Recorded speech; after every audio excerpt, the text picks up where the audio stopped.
Tuhan untuk memuji, membesarkan nama Tuhan, dan kita mau menyenangkan hatinya lewat tubuh kita yang kita bawa hari ini ke tempat yang sudah dikuduskan oleh Tuhan di tempat ini. Dan kita mau saat ini ada Roh Allah yang bekerja untuk melempangkan tangannya kepada kita. Yang sakit hari ini disembuhkan, yang lemah dikuatkan, yang belum mengenal Tuhan secara pribadi hari ini dia akan mengenal firman-Nya lebih dalam sehingga dia merasakan hadirat Allah yang Maha Kudus.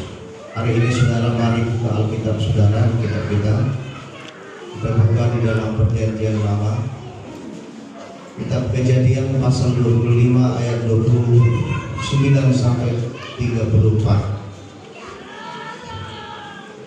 Kejadian pasal yang ke-25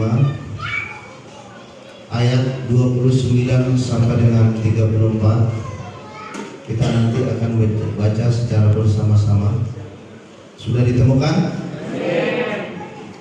Kejadian 25 ayat 29 sampai 34, demikianlah firman Tuhan.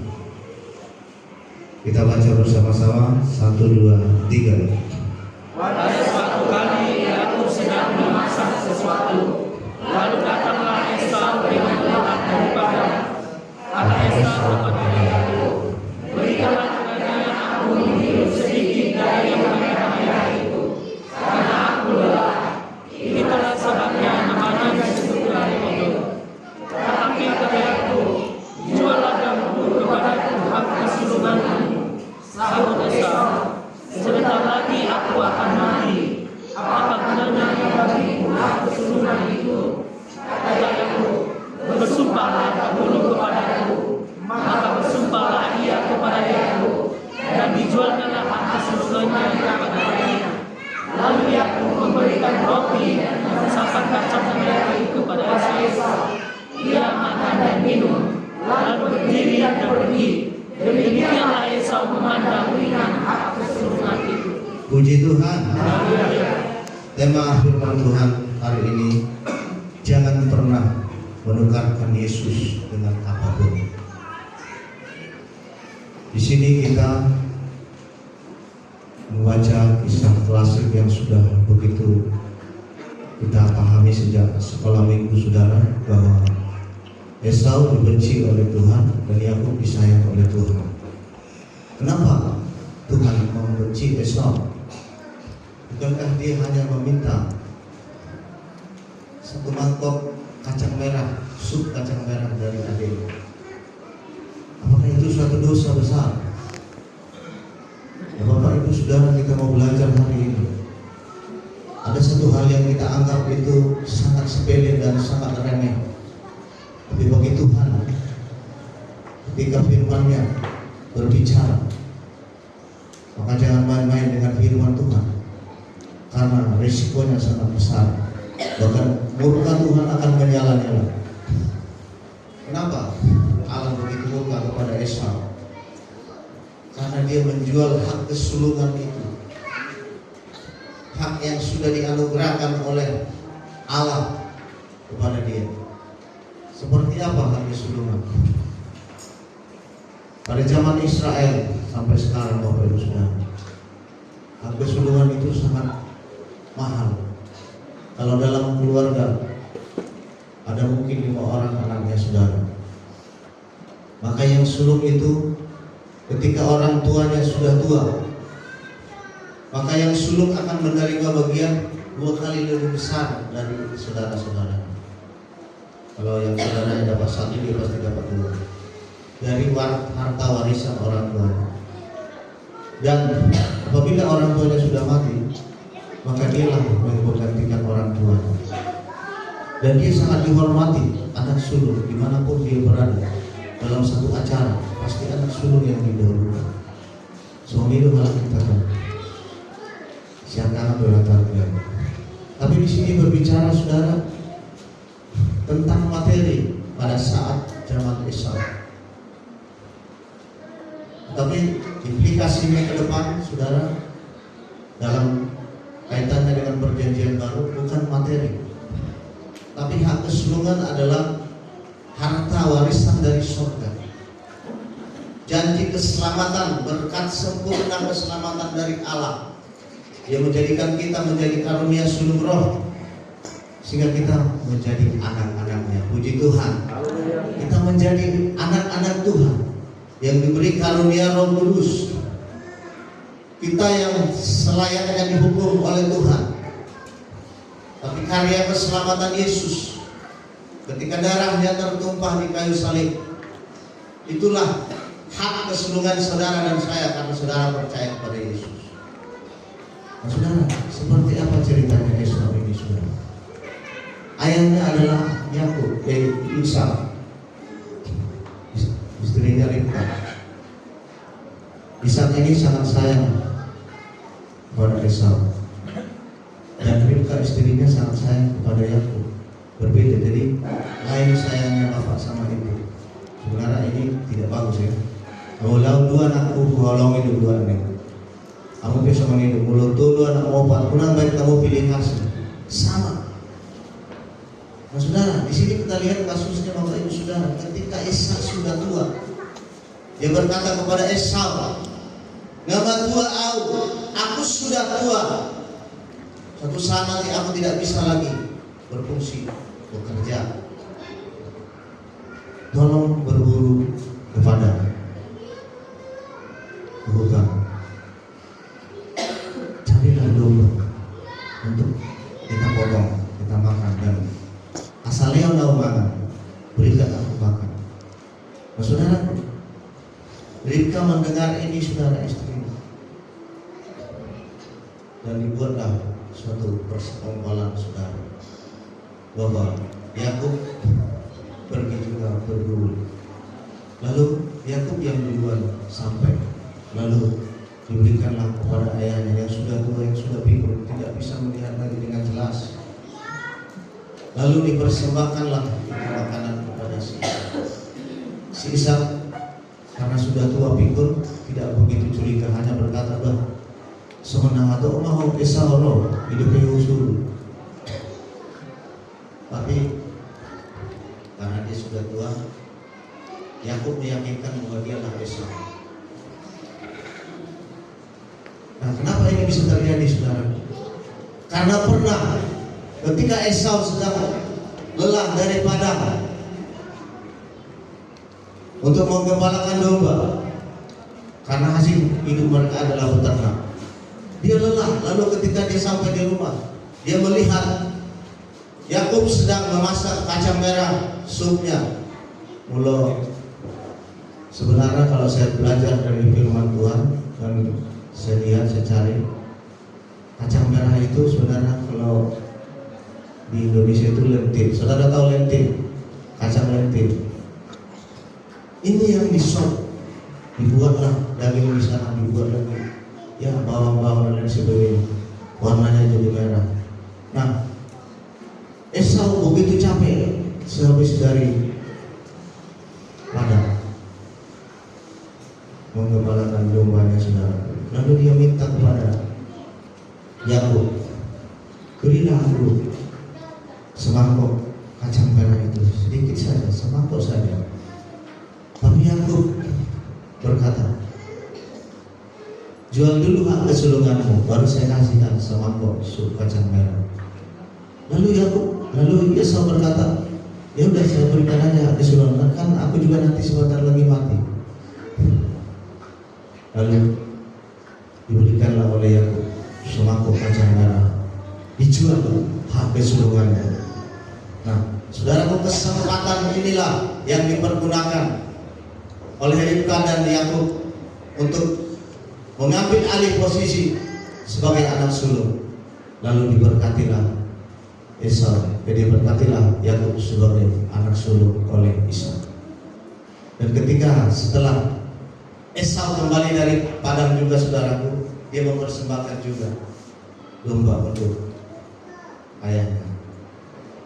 Tapi Ishak, saudaraku, sudah berkata, "Loh, bukankah kau tadi Esau? Ini siapa lagi?" "Oh bukan, itu tadi bukan bukan saya baru datang. Lalu Ishak tidak bisa lagi, saudaraku. Apa yang terjadi pada Esau? Dia meraung-raung, menangis. Tidak ada lagi berkatmu yang lain, Bapak, untuk kau berikan kepadaku. Oh, tidak ada lagi. Sudah diberkati, diputuskan bahwa dia yang menerima hak kesulungan itu, saudaraku. Nah, Bapak Ibu saudara yang terkasih di dalam Tuhan, hanya dengan semangkuk kacang merah Esau tergiur karena kelelahan, karena capek bekerja. Lalu dia dengan lapar, mungkin saudara melihat kacang merah itu sangat menggoda. Lalu dia makan dan menjual apa saja, bahkan hak kesulungannya dijualnya untuk Yakub. Nah, saudara, tapi inilah murka Allah pada Esau. Dia menganggap remeh kesulungan itu, saudara. Bapak Ibu saudara, pelajaran apa yang kita ambil dari sini, saudara? Apa yang kita mau ambil hikmahnya kali ini untuk saudara sebagai jemaat, sebagai hamba Tuhan, siapapun saudara yang mendengarkan kisah yang benar-benar terjadi ini, saudara?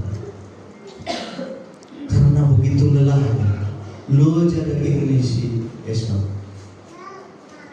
capek, letih, lesu. Dia tergoda oleh makanan yang hanya menyenangkan perutnya sekilas saja.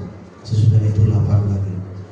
Nah, saudara, kita di tengah dunia ini adalah orang-orang yang sangat letih, lesu, berbeban berat. Banyak orang stres karena apa? Dapat pekerjaan. Banyak orang stres karena anak-anaknya tidak bisa dididik, diatur. Lalu jadi mana? Kalau lo jatuh karejo, alai dan dapat, lo bisian rani Allah, dan kalau gue tersimpan, tidak pernah menabung, sudah capek sekali. Dia bekerja jujur, mati-matian, pagi, siang, sore hingga malam. Hidupnya begitu saja, tidak berubah. Capek, letih. Dulu dia mau ikut Tuhan, dia setia kepada Tuhan, tapi karena letihnya hidup ini, sudah karena beban berat yang ada dalam hidupnya, dia mengorbankan Yesus untuk hidup yang lebih lama, lebih baik. Lalu dia tidak mau lagi kepada Tuhan. Lalu berkata kepada orang ketika dia tanya, kenapa engkau tidak pernah lagi datang beribadah kepada Tuhan? Roh ya, alai jadi memulia menjawab. Saya terpaksa dahulu, menjawab dapat itu. Saudara yang terkasih di dalam nama Tuhan Yesus, kita hidup ini sekarang ini sama nejok ini lagi lagu ibadah itu. Kalau anda susah gaul di tanah, kalau saudara susah dalam dunia ini, saudara, saya juga susah, saudara pun susah. Mulu kami, aku sudah karejo bilang tolak di karejo. Mulu bergerak dia, mana aku berdua, lalu aja, yang tolak bau. Sahabat kepada istri saya tidak senang seperti ini, mah. Saya itu dari dulu kerja apa saja mau, tapi saya tidak kuat lagi bekerja. Gampang letih. Saudara yang terkasih di dalam Tuhan, secara duniawi sudah seharusnya saya mundur. Logika manusia biasa yang tidak mengenal Tuhan akan berkata, ya sudahlah, gak usah ikut Tuhan. Demi sesuap nasi, demi untuk mengenyangkan perut ini, supaya ada tabungan di bank tersimpan beberapa juta. Ini Bapak Ibu saudara yang terkasih di dalam Tuhan, untung saya sudah mengenal Tuhan. Saya tidak mau menjual Yesus dengan apapun yang terjadi dalam hidup saya. Puji Tuhan. Saudara pun harus seperti itu, saudara. Saya bukanlah yang sempurna, saya tetap orang yang pernah salah dan berdosa. Tapi dunia ini bukanlah tempat kita, Bapak Ibu saudara. Ada orang salah filosofinya, saudara. Ketika mengenal Tuhan, dia mau ikut ke gereja, diajak orang lain untuk beribadah kepada Tuhan, dia mau. Terima kasih, asal dapat di gereja. Anon mulu kita meyakun jemaat hamba Tuhan gereja udah minggu pasti dulu kami akan dapat bagian yang berhasil Tuhan. Kalau nanti saya beribadah, saya akan mempunyai simpanan lebih banyak, pasti akan diberkati karena dia pernah mendengar diberkati dan diberkati. Tapi ketika sesuatu beberapa bulan kemudian, bertahun-tahun, hidupnya malah lebih surut, lebih down.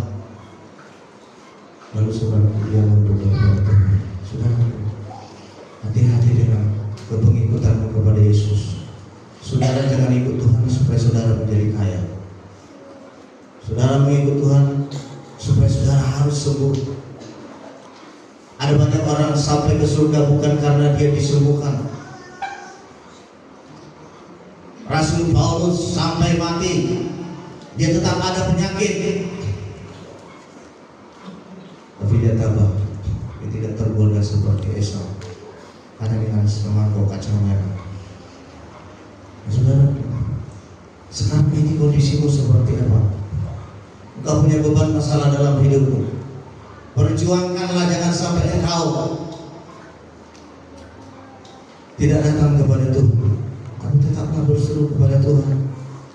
Pertahankan imanmu, hidupmu terus bertahan kepada Tuhan. Engkau mungkin berkata, "Nabuhan engkau lanjut ke Tuhan, bagaimana operasi apa? Semua ini dia nak takut nama saya. Gue berpikir, hamba Tuhan." Tapi istriku bilang, "Wih, utami aku rasa baru. Utami aku penyakit lakukan dan marah baru. Apa yang masalah kami aku dong? Edang lampu." Saudara yang terkasih di dalam Tuhan, setiap saudara punya catatan dalam catatan Tuhan. Anak ini akan seperti ini perjalanan. Oh, ibu ini akan seperti ini. Kalau tidak seperti ini, dia tidak akan semakin kuat. Aku akan beri dia pelajaran yang sangat berharga bagi dia. Dia akan mampu memikul itu kalau dia tetap memanggil namaku. Kalau aku tetap menumpang tangan kepada dia, kekuatanku akan masuk ke dalam hidupnya dan dia akan terus sampai hidupnya kekal, boleh bertahan sampai akhir zaman. Puji Tuhan. Kita sedang diuji, sedang diproses. Jangan terus tabu-tabu dalam mulut nama Tuhan ada. Tapi pelajarilah semua rasul, semua nabi. Mereka hebat karena Tuhan, bukan karena mereka kaya. Tidak, saudara. Berdekatlah kepada Tuhan. Saat saudara lelah lemah dalam hidupnya, sudah mendekatlah kepada Tuhan. Puji Tuhan. Yang kedua, saudaraku yang terkasih di dalam Tuhan, jangan meremehkan status kesulungan. Apa ini artinya, saudara? Jangan meremehkan kesulungan itu. Artinya kita sudah ditolong oleh Tuhan. Kita diberi kasih karunia untuk mendapat hidup yang kekal. Seharusnya kita layak dihukum, tetapi tidak dihukum. Kita sudah disebut sebagai sahabat oleh Allah. Artinya jangan sia-siakan pengorbanan Yesus di kayu salib. Dia mempertaruhkan nyawanya untuk saudara. Tapi ketika saudara menjual Yesus karena engkau melihat di dalam hidup ada sesuatu yang lebih hebat sepertinya dari Yesus, lalu kau tinggalkan Yesus. Anak-anak muda, pemuda-pemudi yang saya cintai, firman Tuhan hari ini mengajar saudara, jangan engkau jual Yesus dengan apapun. Engkau mungkin seorang laki-laki, engkau melihat begitu cantiknya seorang pemudi, engkau mau mati-matian berkorban untuk dia, padahal dia tidak kenal Yesus, tidak mencintai Tuhan, tidak mengerti tentang Tuhan. Tapi karena begitu cantiknya penampilannya, wajahnya, perkataannya, pekerjaannya, lalu engkau yang percaya kepada Tuhan, engkau sejak kecil diajar oleh guru-guru sekolah minggu, tapi ketika engkau bisa berpacaran, mengenal seorang perempuan, kau meninggalkan Yesus, menjual Yesus hanya karena sebuah kecantikan. Saudara, begitu juga dengan pemudi. Jangan lihat ketampanan, jangan lihat karena dia bekerja gajinya 20 juta dan tenda. Saudara hati-hati. Di komplek kami sana saya melihat ada 4 ekor lambe Borositorus. Kalau saya melihat itu ini cantik sekali. Saya nggak tahu kenapa tergoda sama laki-laki orang Jawa. Dia meninggalkan agamanya, sudah meninggalkan Yesus. Tapi saya lihat memang dia tidak pernah pakai jilbab. Saya berpikir dalam hati, saya melihat wajahnya. Dia terpaksa memilih suami. Dia terpaksa untuk pindah dari agama, tapi tidak bisa lagi. Karena apa? Karena sudah punya anak, sudah terlebih dahulu dirusak oleh orang yang tidak bertanggung jawab. Saudara, kemudian yang dikasih oleh Tuhan.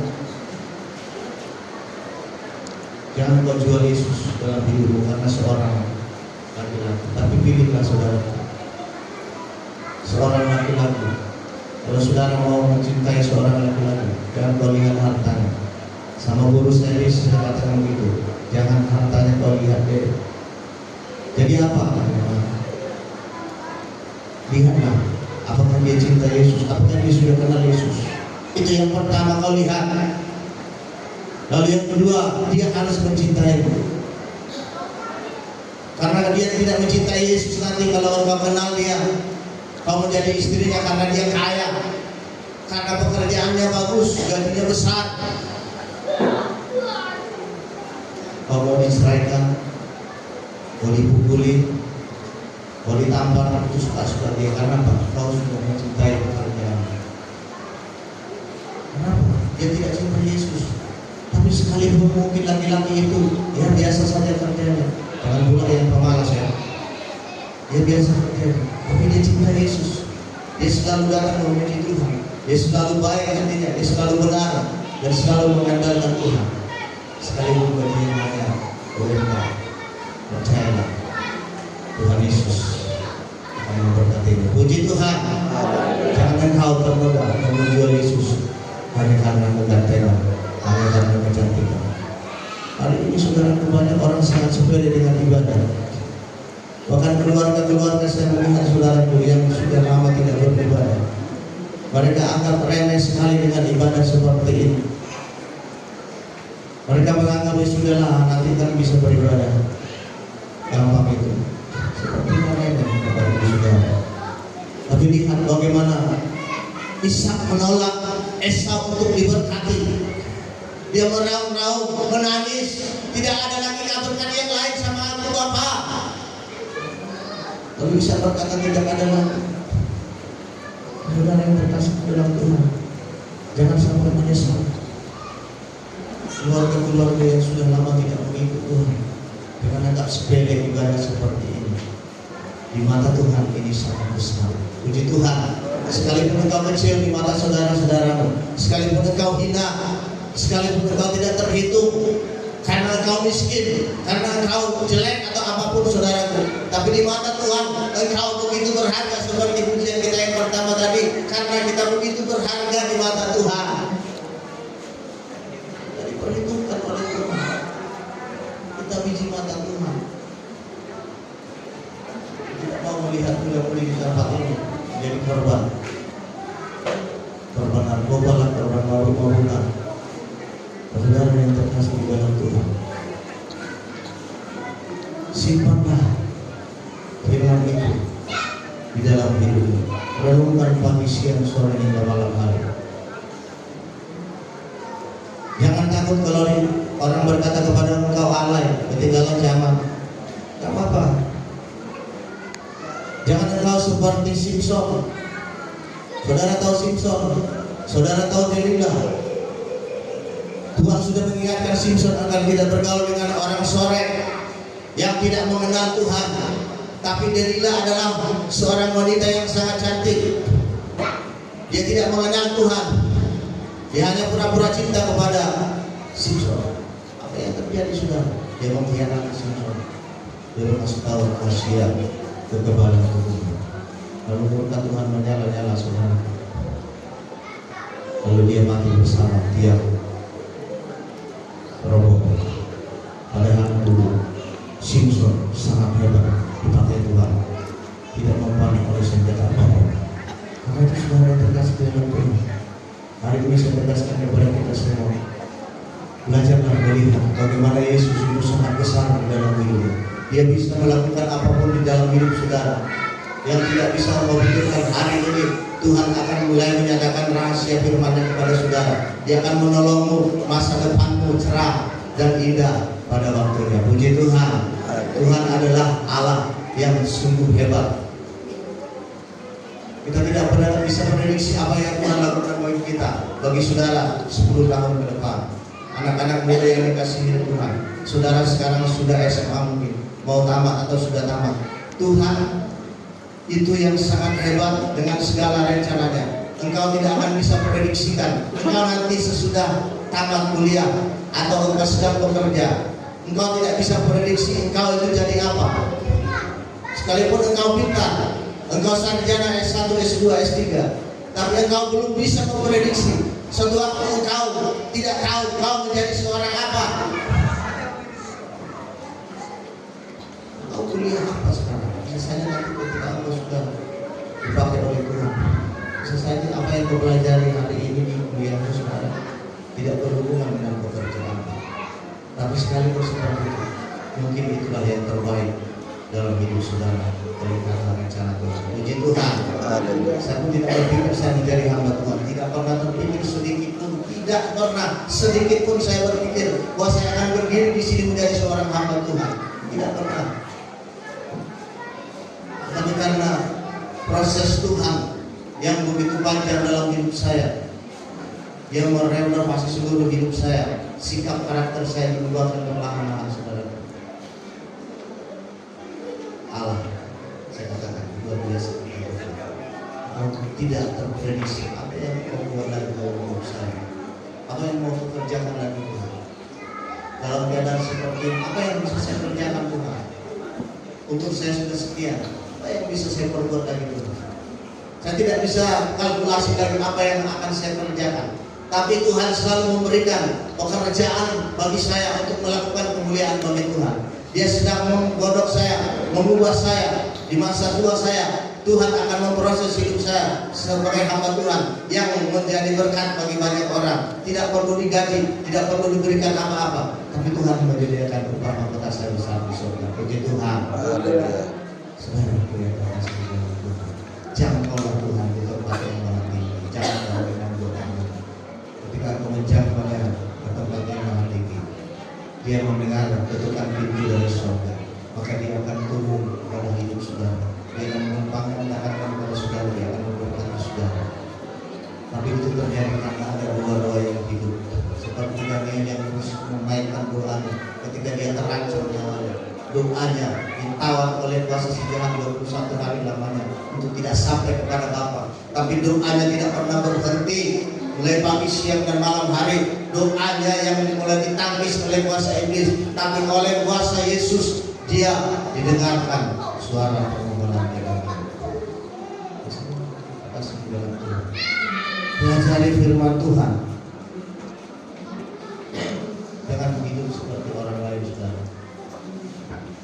Kalau saudara sudah ditanam di GPI Kampung Baru Sekuba, saudara akan bisa bertumbuh di luar GPI. Puji Tuhan.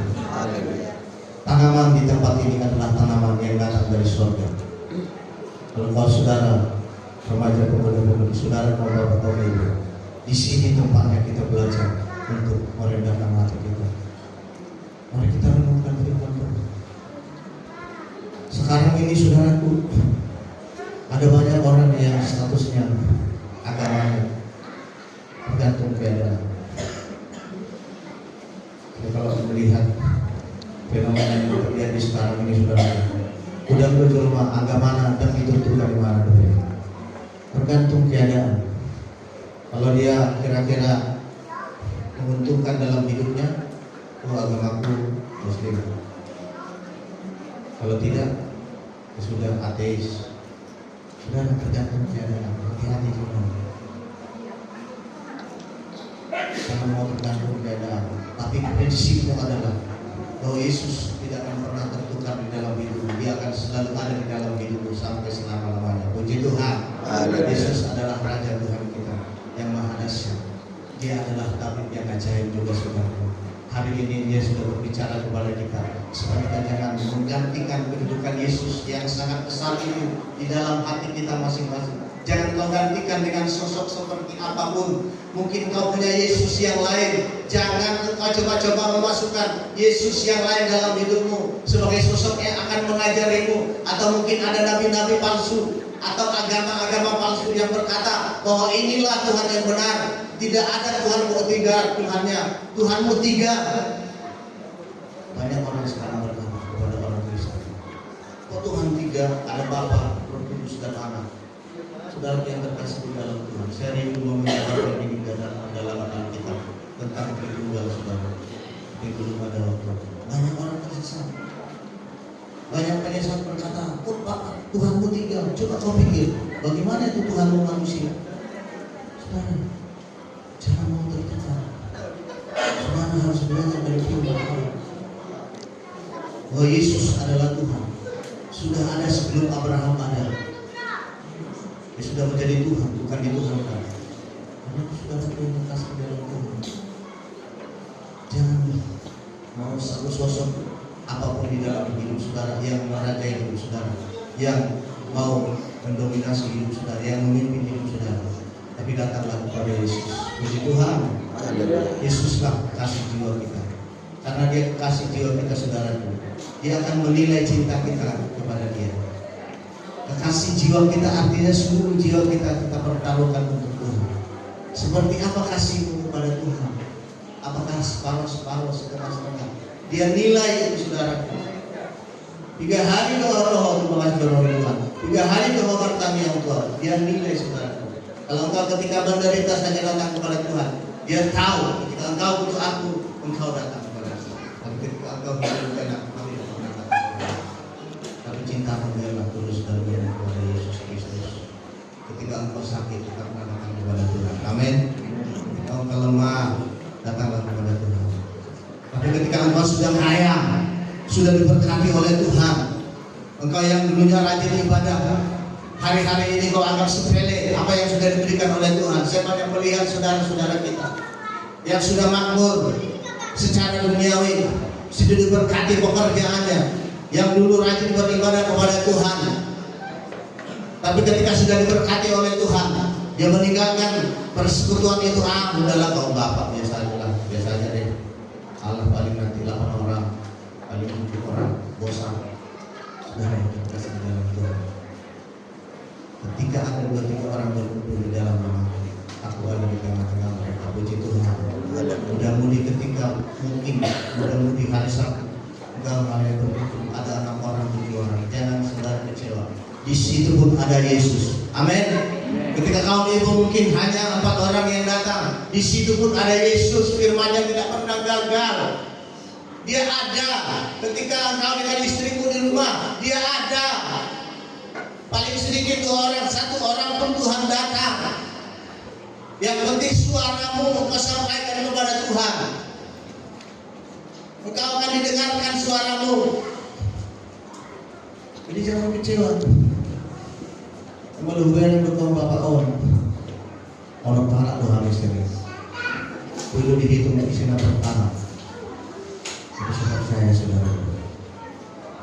Doa kami menembus batas-batas orang yang tidak terlihat. Puji Tuhan. Doa orang benar sangat besar kuasanya. Hari-hari ke depan kita percaya persekutuan kita semakin bagus, semakin indah. 25 tahun kita berjuang untuk memuliakan nama Tuhan. Sampai hari ini kita tetap kokoh. Itu semua karena andil daripada Roh Kudus yang bekerja sangat luar biasa. Sehingga kita satu pun tidak ada yang tergoyahkan oleh karena percideraan, oleh karena perseteruan. Tapi perseteruan itu dapat didamaikan oleh damai sejahtera Allah yang melampaui segala akal, yang memelihara hati dan pikiran kita di dalam Kristus Yesus. Puji Tuhan. Saudara, demikian firman Tuhan. Kita iman. Jangan bertukarkan Yesus dengan apapun dalam hidup. Bertaruhkanlah hidupmu. Aku akan ada di dalammu Tuhan, dan engkau ada di dalamku, sehingga kita menjadi satu Bapa. Kita tetap satu Tuhan. Kalau engkau dan aku sudah menjadi satu, dan aku di dalammu, engkau di dalam aku, kepada siapakah aku akan takut? Bukankah rohmu lebih dahsyat dari segala roh yang ada di dalam dunia ini? hari ini saudara, kami undang saudara untuk bangkit berdiri saudara. Kita mau sepakat berdoa saudara.